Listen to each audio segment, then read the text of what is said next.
Assalamualaikum warahmatullahi wabarakatuh. Hai adik-adik semuanya, bagaimana kabarnya hari ini? Semoga kita semuanya masih dalam keadaan sehat walafiat. Sebelum memulai video pembelajarannya, marilah kita awali dengan membaca lafal basmalah bersama-sama. Bismillahirrahmanirrahim. Nah adik-adik, dalam video pembelajaran kali ini, kita akan membahas tentang kisah keteladanan Nabi Daud alaihissalam. Semoga dengan kalian menyimak video pembelajaran ini, kalian bisa memahami dan juga bisa menceritakan kisah keteladanannya, serta mencontoh sikap teladan yang bisa kita ambil dari kisah Nabi Daud tersebut. Oke, kalian sudah siap? Mari kita simak kisah keteladanannya. Nabi Daud alaihissalam adalah salah seorang nabi dari Bani Israel, yaitu dari Sibit Yahuda. Ia merupakan keturunan ke-13 dari Nabi Ibrahim alaihissalam.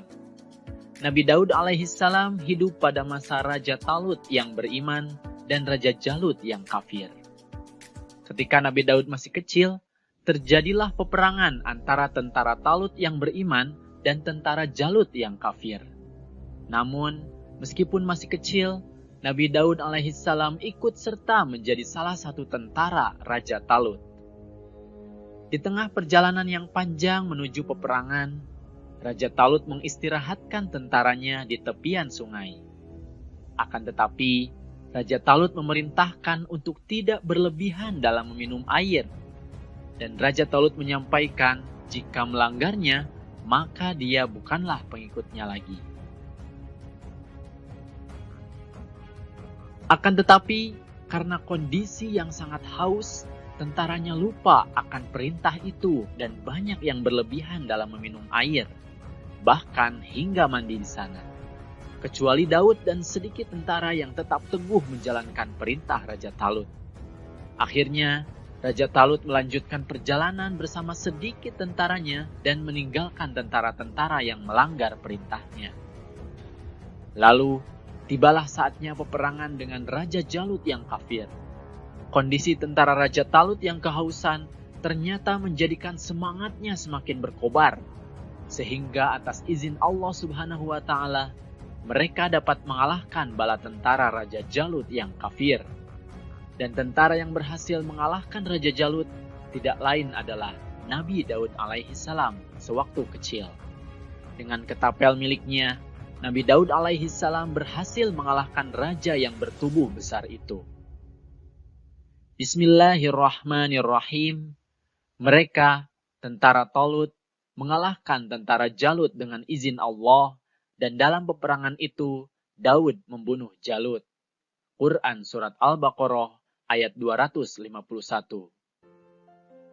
Berkat keberhasilannya itu, Nabi Daud alaihissalam pun diangkat menjadi panglima perang, dan namanya dikenal oleh banyak orang. Pada suatu ketika, sesudah Raja Talut wafat, Nabi Daud alaihissalam diangkat menjadi raja, dan Allah Subhanahu wa Ta'ala memberikan kerajaan dan ilmu pengetahuan kepada Nabi Daud alaihissalam. Nabi Daud alaihissalam adalah seorang nabi yang amat taat kepada Allah, mempunyai kekuatan di dalam beribadah, terutama sholat malam dan berpuasa separuh tahun, yaitu sehari berpuasa dan sehari berbuka, berselang-seling, serta banyak beramal soleh. Keberaniannya luar biasa. Dia tidak melarikan diri ketika bertemu musuh.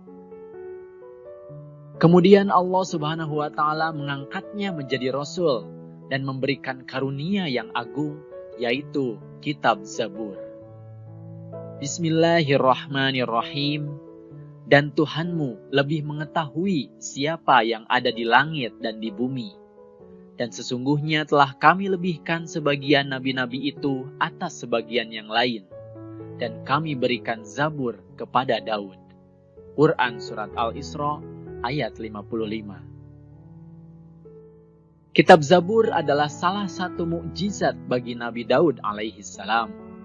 Selain itu, Nabi Daud alaihissalam memiliki beberapa keistimewaan lainnya. Di antaranya adalah, yang pertama, Nabi Daud mempunyai suara yang sangat merdu yang tidak ada bandingannya.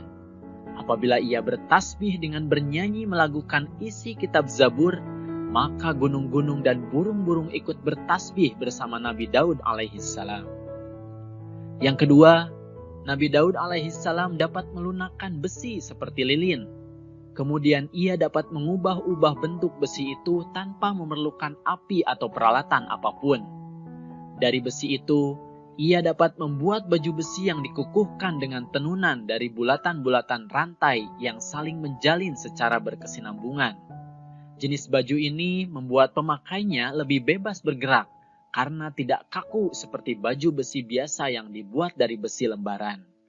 Oleh karenanya, kerajaan yang dipimpin Nabi Daud alaihissalam selama 40 tahun tidak pernah mendapatkan kekalahan sekalipun. Pasukannya berhasil mendapat kemenangan dalam setiap pertempuran. Bismillahirrahmanirrahim. Dan sesungguhnya telah kami berikan kepada Daud karunia dari kami. Kami berfirman, hai gunung-gunung dan burung-burung, bertasbihlah berulang-ulang bersama Daud. Dan kami telah melunakkan besi untuknya, yaitu buatlah baju besi yang besar-besar dan ukurlah anyamannya. Dan kerjakanlah amalan yang soleh. Sesungguhnya aku melihat apa yang kamu kerjakan. Quran Surat Saba ayat 10-11. Nah adik-adik, itulah kisah keteladanan Nabi Daud alaihissalam. Kita bisa mengambil beberapa hikmah dari kisah keteladanannya tersebut. Di antaranya, yang pertama, hendaknya kita menaati perintah pemimpin yang membela agama Allah. Selama perintah itu baik, maka kita harus senantiasa menaatinya. Kemudian yang kedua, kita harus memiliki sikap berani dan percaya diri. Misalnya ketika di sekolah, kita harus berani bertanya apabila kita tidak mengerti pelajaran yang diberikan. Berani melawan kejahatan atau kemaksiatan, dan juga percaya diri atas kemampuan yang kita miliki. Kemudian yang ketiga, hikmah yang dapat kita ambil adalah kita harus berserah diri kepada Allah Subhanahu wa Ta'ala agar dimudahkan oleh Allah dalam setiap urusan kita.